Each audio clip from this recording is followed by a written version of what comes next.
About some of the concerns and criticisms that we have. Of course, we're not going to satisfy all of the people all of the time.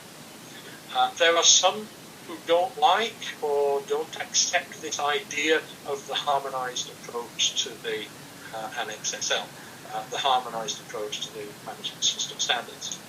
There has to be some give and take on this. DC176 has taken a significant lead on forming the consistent requirements. Obviously, we are the longest standing management system standard, and we have the most users around the world. But equally, we have to have some give and take, and we have to make sure that what we are doing is consistent with the other management system standards that are around.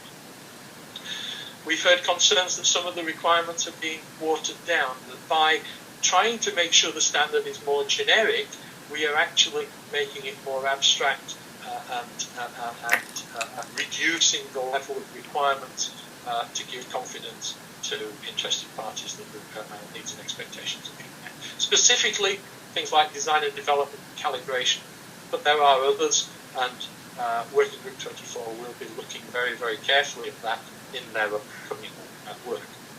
Concerns have been expressed about the auditability of some requirements. We've got some stakeholders who want more prescriptive requirements. You shall have a documented procedure for this, for this. And there are other stakeholders who say, no, we want less prescriptive. We want performance-based. We want to leave it up to the organisation to define where they need procedures, where they need checklists, based on their risk appraisal and based on the impact that that particular process has on the effectiveness of the management system.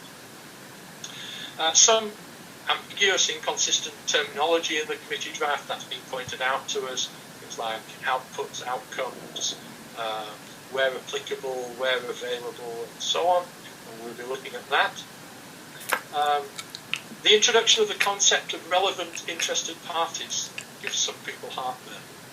They think that that means we are saying that we have to address the needs and expectations of every Tom, Dick and Harry who might have a ball in the game and want to impose their thoughts on what we do as an organisation. That is not the case.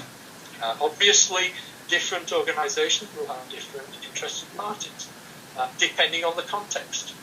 Shareholders may be a very important interested party, or they may not.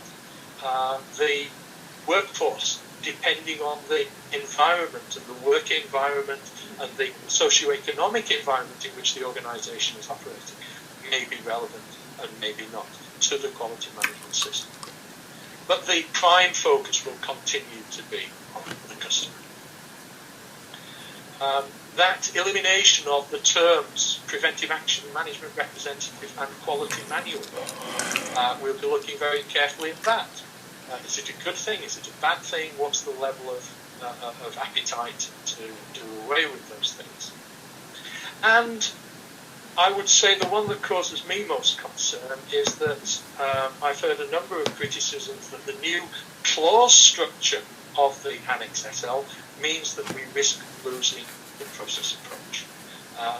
I happen to strongly disagree. My personal take on this is that the process approach is actually enhanced with the new version of the standard.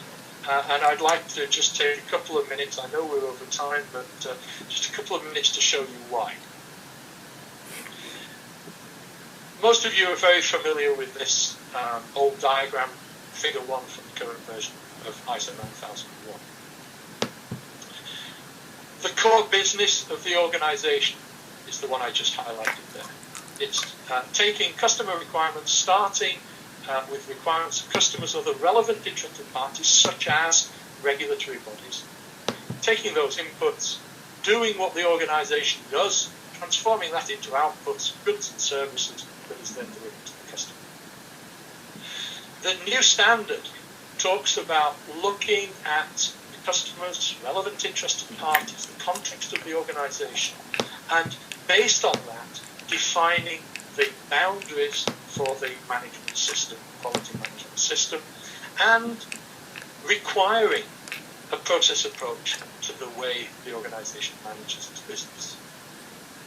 That then leads to an input into the leadership, not just top management, but again with that interaction with the customers, customer focus, defining quality policy, roles and responsibilities, and so on.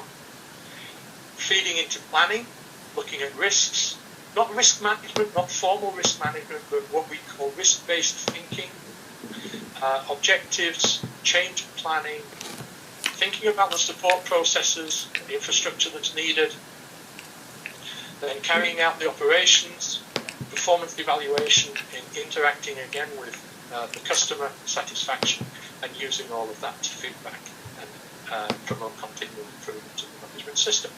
That, for me, is the process approach. That's the essence of the process approach, and my very, very strongly held commitment is that that is actually reinforced with the new version of the standard rather than being reduced and certainly not eliminated. Within Clause 8, within the operational part of things, we follow a particular logical sequence. Some of these have changed their order, changed the clause sequencing structure. That has drawn some criticism, but once again, I believe that the concept of the process approach goes way beyond a clause numbering sequence. It's a way of thinking, it's a way of managing the business rather than a sequence of clause numbering that may or may not change or may not identically follow a sequence of processes. Some additional possibilities. We're looking at the possibility to develop specific implementation guidance for ISO 9001:2015. That is not decided yet. It's something that we will be talking about in our upcoming meeting next week, and hopefully getting the approval to start work with that as we move towards the EIS phase of the new standard.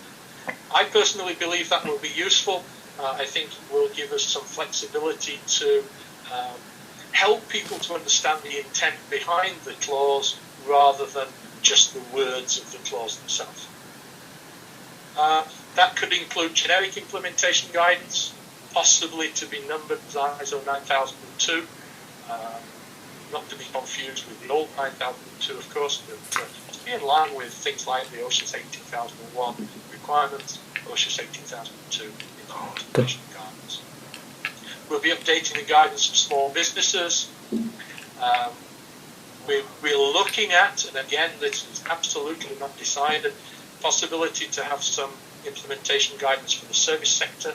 Some of you who are on the webinar may remember the old ISO 9004-2 standard that was withdrawn in the year 2000.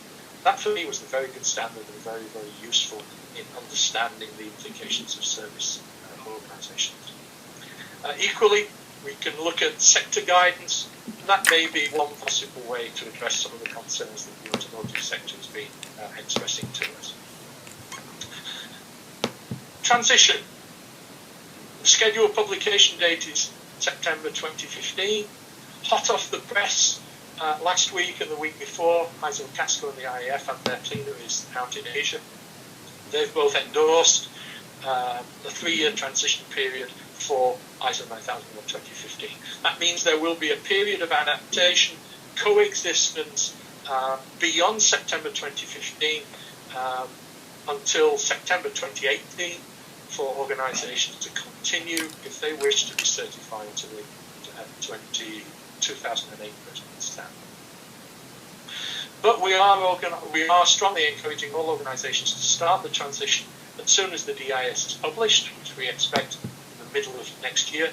And the aim of that is to avoid that crazy peak of auditing that we had in the year 2000, where just about everybody left it to the last minute at the end of the transition period and just completely overloaded committee certification body resources. So last slide, what should you do now? I would say, first of all, thank you for listening. You've shown that you're interested in where the new standard is going, what's going to happen. You don't need to do anything immediately. Don't go away and start changing, making radical changes, making huge investments into your quality management system. That shouldn't be necessary anyway. But please stay tuned to what's happening with the revision.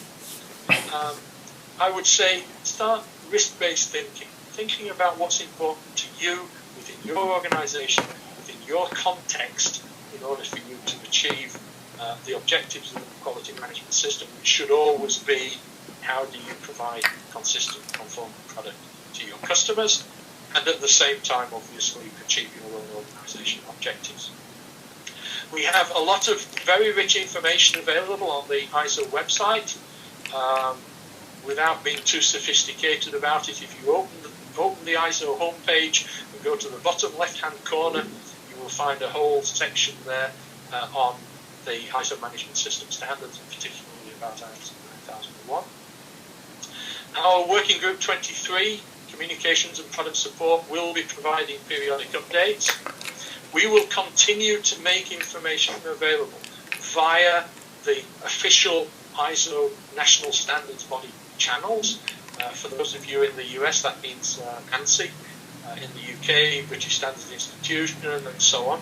But equally, we will take every opportunity to provide information straight from the horse's mouth to users, like we're doing in this case.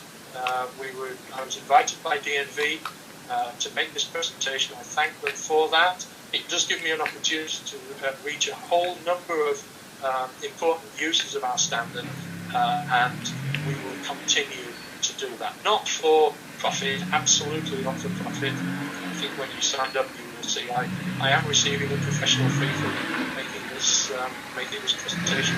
DNV is a commercial organisation.